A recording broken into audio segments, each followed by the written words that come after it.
elle a été traitée comme tout le monde, mais sans faire semblant. Véritable star dans son rôle de Joséphine Ange Gardien, Mimi Mati est sans conteste l'une des actrices françaises les plus populaires du petit écran et l'une des personnalités préférées des Français. Et depuis de longues années, elle n'a jamais voulu taire sa maladie qu'elle évoque très naturellement, elle qui souffre depuis la naissance d'achondroplasie. Une maladie que ses parents ont découvert lorsqu'elle avait 1 an, et non comme cela peut être aujourd'hui détecté sur les échographies, comme elle l'a précisé dans le portrait de la semaine dans 7 à 8.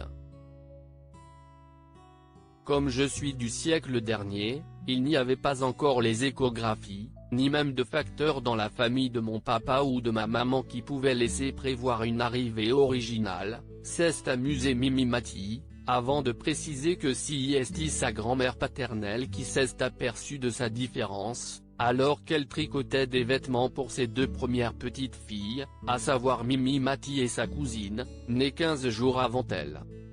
Dès lors, ses parents ont décidé d'aller consulter un médecin, qui leur a appris que leur fille était achondroplase.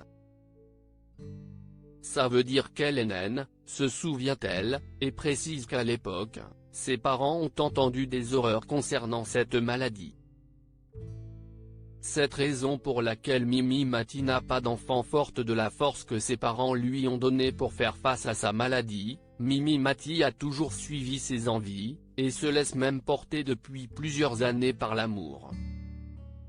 En effet depuis 2004, la comédienne est mariée à Benoît Gérard, un restaurateur qu'elle a rencontré à Saint-Brieuc dans les Côtes-d'Armor 1 an auparavant. Et si le couple n'a pas d'enfants, Mimi Mati elle, a toujours pris soin de s'occuper des 4 enfants de son mari, nés d'une précédente union. On a essayé, et puis ça n'a pas marché.